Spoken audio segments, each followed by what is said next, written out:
Hello student, आज की video में बात करने वाला हूं डीसी और पीजीडीसी के सभी स्टूडेंट जो डीसीए सेकेंड सेमेस्टर और पीजीडीसी सेकेंड सेमेस्टर में। ओके, जो आपकी डीसीए सेकेंड सेमेस्टर की थर्ड यूनिट है, जिसमें हम आज कुछ इंपॉर्टेंट क्वेश्चन में डिस्कशन करूंगा और वही क्वेश्चन आपकी पीजीडीसी बुक में भी है। तो कुल मिला के जो आज अपन क्वेश्चन डिस्कशन करेंगे वो आपको पूरे 10 अंक के हो सकते हैं।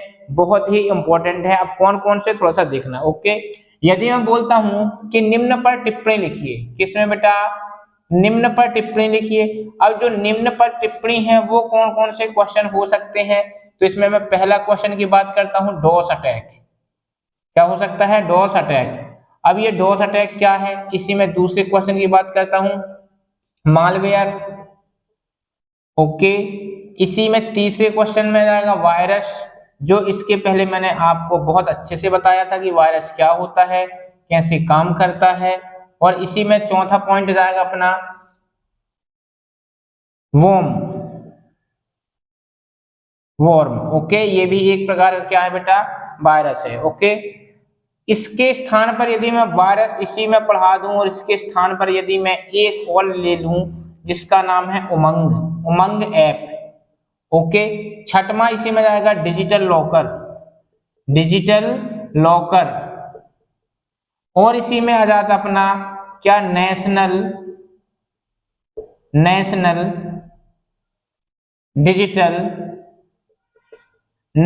Digital library.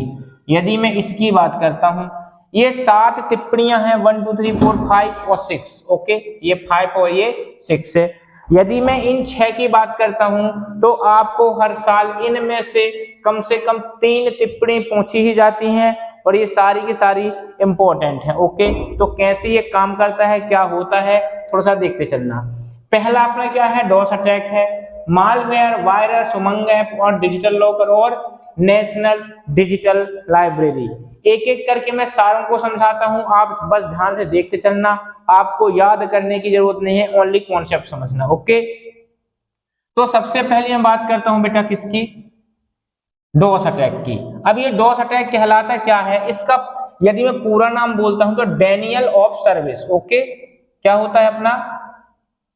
Daniel of service. Denial of service मतलब क्या होता है? DoS attack. Denial of service का मतलब ये होता है कि सेवा देने से आपको इनकार कर रहा है। अब बोलोगे सर इसमें कैसे काम होता है? तो जो अपना डॉस अटैक होता है ना, इसमें क्या होता है, जैसे मैं बोलता हूं आपके कोई वेबसाइट है, आपका कोई नेटवर्क है, इसमें जो हैकर होते हैं आपकी वेबसाइट को क्या करते हैं? हैक करते हैं। और हैक करने से होता क्या है? वेबसाइट में डेटा का ट्रैफिक बढ़ जाता है। क्या बढ़ जाता है? डेटा का ट्रैफिक बढ़ जाता है। और जैसे ही डेटा का ट्रैफिक बढ़ेगा तो आपका सर्वर क्या हो जाएगा बेटा? स्लो हो जाएगा। क्या होगा?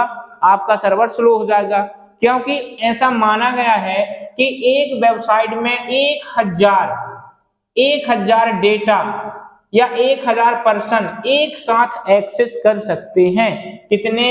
एक सेकेंड में कोई भी वेबसाइट या नेटवर्क एक सेकेंड में 1000 तक पर्सन लोगों को एक्सेस किया जा सकता है। जैसे कोई वेबसाइट में कभी रिजल्ट आता है, तो जब रिजल्ट आता है तो उसका सर्वर क्या हो जाता है? डाउन हो जाता है। क्यों हो जाता है?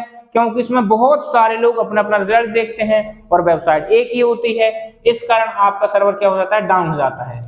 तो यहाँ पर अटैक का मतलब क्या होता है? यदि आपकी कोई भी वेबसाइट, यदि आपकी कोई भी क्या बेटा? वेबसाइट, यदि आपके पास कोई वेबसाइट है और हैकर ने इसको हैक किया है तो इस वेबसाइट में डेटा ट्रैफिक बढ़ जाएगा और डेटा ट्रैफिक बढ़ने से जो भी आप डेटा को एक्सेस करोगे वो डेटा एक्सेस ना होकर वो डेटा नष्ट हो जाता है। और जब बहुत सर्वर डाउन हो जाता है तो हमारे वेबसाइट में जो वेबसाइट स्लो होती है उसी स्लो वेबसाइट को ही अटैक बोला जाता है। अब बोलता हूं, जैसे फॉर एग्जांपल किसी भी पर्सन को बहुत ज्यादा टेंशन होता है या भी किसी प्रकार की दिक्कत होती है तो उसको हार्ट अटैक आ जाता है। इसी प्रकार डॉस में 1000 इंस्ट्रक्शन एक्सेस एक सेकेंड में लोग कर सकते हैं, लेकिन इससे ज्यादा यदि आप किसी भी वेबसाइट में कोई भी सर्च करोगे तो आपकी वेबसाइट में जो अटैक आता है उसी अटैक को बोला जाता है डॉस अटैक। मतलब कि यदि आपकी वेबसाइट में किसी प्रकार का ट्रैफिक बहुत ज्यादा बढ़ जाता है तो वेबसाइट को भी अटैक आ गया, और उसी अटैक को बोलते हैं बेटा डॉस अटैक। क्या बोलते हैं? DoS attack. तो ध्यान रखना कि जो डॉस अटैक होता है वो वेबसाइट में आता है, और हार्ट अटैक इंसानों को आता है। तो इंसानों और वेबसाइट से मैंने इसकी कंपेयर कर दिया। ओके, तो यहाँ पर डॉस अटैक मैंने समझा दिया, आपको कॉन्सेप्ट क्लियर होगा। इसके बाद मैं बात करता हूँ मालवेयर की। ओके, चलो थोड़ा सा इसके पॉइंट लिख लेते हैं। मालवेयर में कौन कौन से पॉइंट होते हैं? तो पहला पॉइंट ये होगा कि मालवेयर का पूरा नाम क्या होता है? तो malicious okay software, malicious software, ये पहला पॉइंट है। ओके, दूसरा पॉइंट क्या है? यह एक प्रकार का क्या है बेटा? सॉफ्टवेयर प्रोग्राम है। क्या है? सॉफ्टवेयर प्रोग्राम, ये दूसरा पॉइंट है। तीसरा पॉइंट नोट करता हूं तो ये क्या होता है? एक ऐसा सॉफ्टवेयर प्रोग्राम होता है, ऐसा सॉफ्टवेयर प्रोग्राम होता है जो पहले से कंप्यूटर में इंस्टॉल किए हुए ऐप को नष्ट करता है, और धीरे धीरे क्या होता है? डेटा जो कंप्यूटर में होता है वो क्या हो जाता है? खराब हो जाता है। अब यदि मैं इसमें बात करता हूं मालवेयर में, तो मालवेयर तो एक प्रकार का क्या है बेटा? वायरस है। क्या है? एक प्रकार का मालवेयर, एक प्रकार का वायरस है। इसके 3 पॉइंट आपको क्या इंपॉर्टेंट ध्यान रखना है कि मालवेयर का पूरा नाम क्या है? मैलिशियस सॉफ्टवेयर, ये इसका फुल फॉर्म है। दूसरा चीज क्या है कि जो मालवेयर है एक प्रकार का सॉफ्टवेयर प्रोग्राम सॉफ्टवेयर है। ओके, तीसरा पॉइंट इससे होता क्या है? तो ऐसा सॉफ्टवेयर प्रोग्राम जो पहले से कंप्यूटर में, इससे ये होता है कि आपके कंप्यूटर में बहुत सारे एप्लीकेशन क्या होते हैं? इंस्टॉल होते हैं। यदि आपके कंप्यूटर में मालवेयर आ गया तो जो भी एप्लीकेशन सॉफ्टवेयर होते हैं वो आपके खराब कर देता है, नष्ट कर देता है। अब बोलोगे सर ये आता कैसे है मालवेयर? तो इंटरनेट की मदद से आपके कंप्यूटर में कोई भी मालवेयर एंट्री कर देता है। आप इंटरनेट चलाते हो, कभी आपके सामने ऐड आ गया होगा कि इस वेबसाइट में क्लिक करें तो आपका जो बैटरी सेवर होगा वो अधिक बूस्टेबल हो जाएगा। ओके, तो आपको दिखाने के लिए बोलेगा ये अच्छा है, लेकिन जब हम इंस्टॉल करते हैं, क्लिक करते हैं, तो फाइल के साथ भी ये मालवेयर आ जाता है, और अंदर आता है तो क्या होता है? जो हमारे कंप्यूटर में एप्लीकेशन होते हैं उस एप्लीकेशन को नष्ट करता है, और उस एप्लीकेशन में जो डेटा होता है वह धीरे धीरे खराब हो जाता है।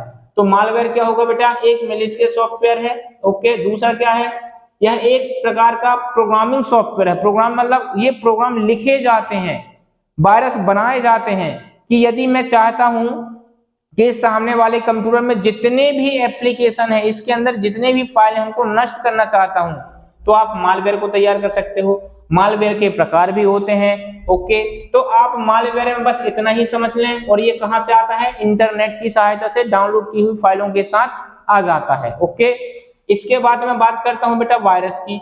तो ये वायरस, इसके पहले भी मैंने आपको 1 से 2 वीडियो बहुत ही अच्छे तरीके से कंफर्म किया था, लेकिन यदि टिप्पणी में ये वायरस आ गया है तो इसके वायरस के बारे में फिर कुछ अपन चीजें समझते हैं। ओके, तो सबसे पहले मैं बात करूंगा कि वायरस का फुल फॉर्म क्या होता है।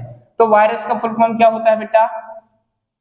चलो, इसके पहले भी मैं बताया था, वाइटल, I फॉर हो जाएगा information, vital information, R for हो जाएगा resource, okay, U for under, और S फॉर क्या हो जाएगा? सीज। ये होता है वायरस का फुल फॉर्म। क्या? Vital information resource under says, ये वायरस का फुल फॉर्म होता है। अच्छा, ये जो वायरस होता है ये क्यों रहता है, किस लिए होता है? तो जो ये वायरस होता है वो कंप्यूटर ऑपरेशन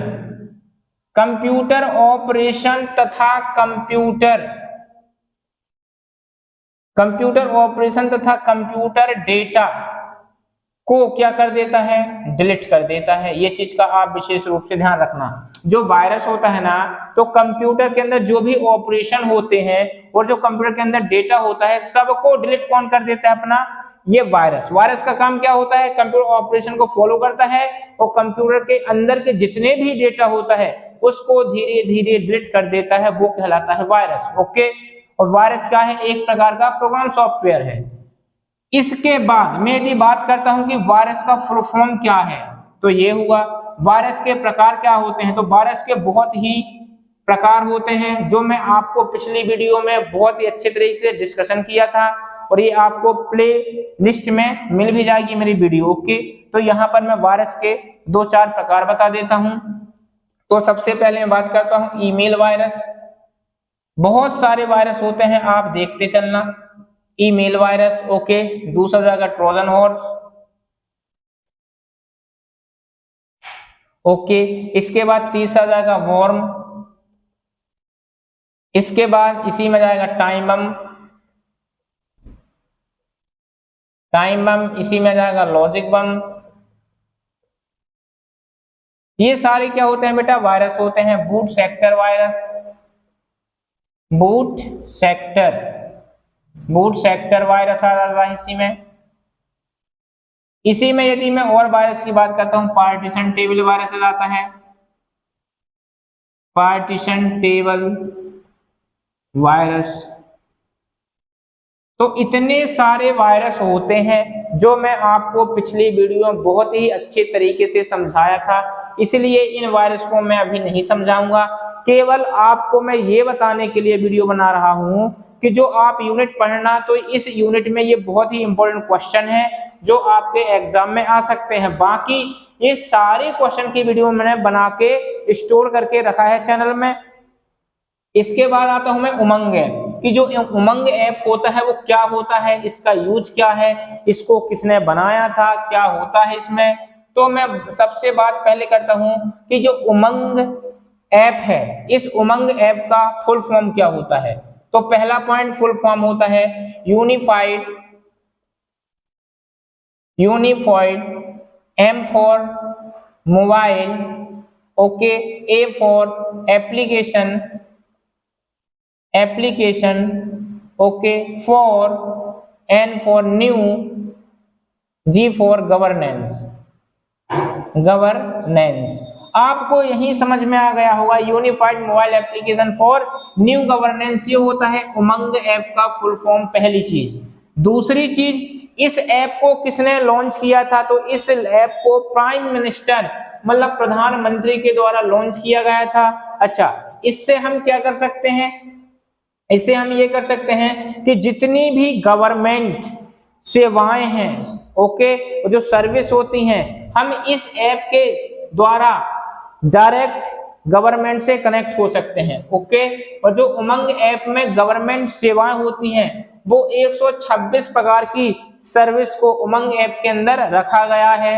अब यदि मैं बात करता हूं कि उमंग ऐप किसने बनाया था, तो बात करता हूं मैं कि जो उमंग ऐप बनाया था वो METT प्लस NEGD, ये दो कंपनियों ने मिलकर बनाया था। METT और NEGD दो कंपनियां थी जिसने उमंग ऐप का निर्माण किया था, ओके। अब इस उमंग ऐप के अंदर हमें मिलता क्या है? तो इसमें जितनी भी केंद्रीय सेवाएं हैं, मतलब सेंटर, ओके, सेंटर गवर्नमेंट, जितनी भी अपनी सेंटर गवर्नमेंट सर्विस है, और बात करता हूं स्टेट गवर्नमेंट सर्विस,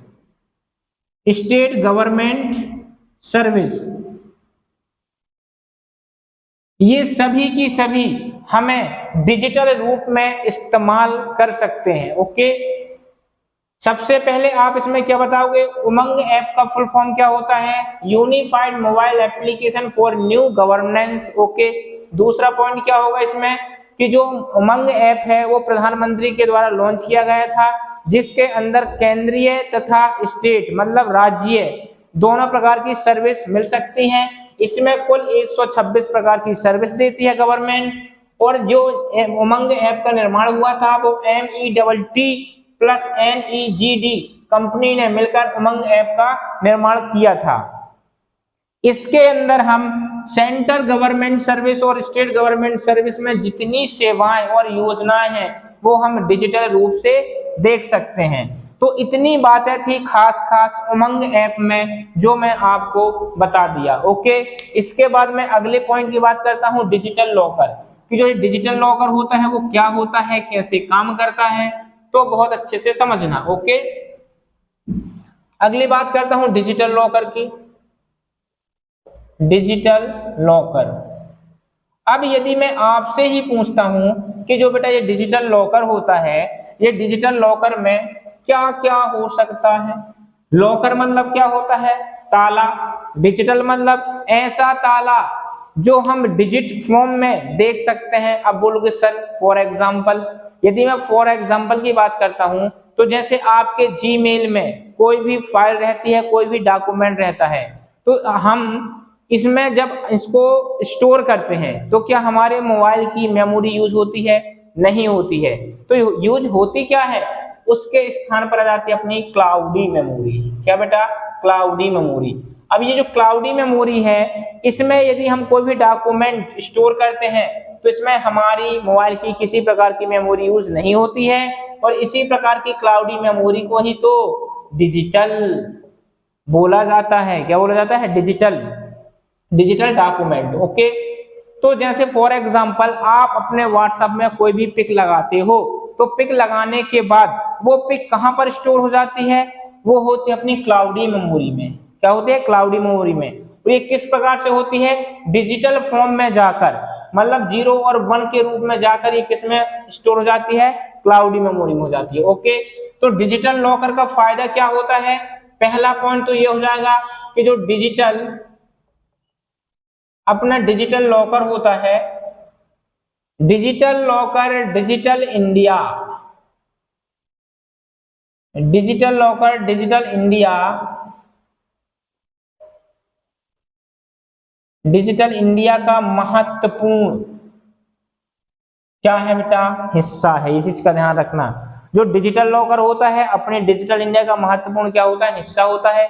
इसमें होता क्या है, इसमें हमारे प्राइवेट डॉक्यूमेंट को हम आसानी से शेयर कर सकते हैं। ओके, जैसे हो गया अपना जीमेल हो गया। ओके, ऐसे बहुत सारे अपने एग्जाम्पल हैं, जीमेल हो गया, ड्रॉप बॉक्स हो गया आदि। इसमें क्या होता है, हमको गवर्नमेंट मतलब इंडियन गवर्नमेंट परमिशन देती है कि आप इसमें आप प्राइवेट अपने डॉक्यूमेंट रख सकते हैं, आपके डॉक्यूमेंट लीक नहीं होंगे, इसलिए इसको बोला जाता है डिजिटल लॉकर। यदि मैं बात करता हूं नेशनल डिजिटल लाइब्रेरी, अब लाइब्रेरी का मतलब क्या हिंदी में होता है, पुस्तकालय। जो अपनी लाइब्रेरी होती है, क्या, लाइब्रेरी, लाइब्रेरी को क्या बोला जाता है बेटा, पुस्तकालय बोला जाता है। यदि मैं बात करता हूं कि यदि आप कोई पुस्तकालय जाते हो, जैसे कॉलेज में जाते होगे, ओके, सेंटर में जाते होगे, तो आपको पुस्तकालय मिलते होंगे। इसमें होता क्या है कि बहुत सारी पुस्तकों का कलेक्शन होता है, हम वहां पर जाके आसानी से पढ़ सकते हैं। लेकिन जब ये डिजिटल नेशनल डिजिटल लाइब्रेरी आई तो इसमें हम क्या कर सकते हैं, हम अपने घर में बैठे बैठे मोबाइल से कुछ भी चीज सर्च करेंगे, कोई भी बुक का नाम सर्च करेंगे, तो हमारे घर में हमारी स्क्रीन के सामने वह बुक डाउनलोड हो जाएगी, और उस बुक में जो भी इंपॉर्टेंट चीज होती हैं हम उसको आसानी से पढ़ सकते हैं। उसी को बोला जाता है बेटा नेशनल डिजिटल लाइब्रेरी। ओके, तो इतने 7 पॉइंट थे, 6 पॉइंट जो मैं आपके सामने सारे पॉइंट एक एक करके डिस्कशन किया। अगली वीडियो में और भी इंपॉर्टेंट क्वेश्चन लाऊंगा जो आपके डीसी और पीजीडीसी सारे स्टूडेंट के लिए इंपॉर्टेंट है। ओके, तो इस वीडियो में इतना ही। इस वीडियो को मैं अंत करता हूं। वीडियो पसंद आए बेटा तो लाइक करें, शेयर करें, सब्सक्राइब करें। धन्यवाद।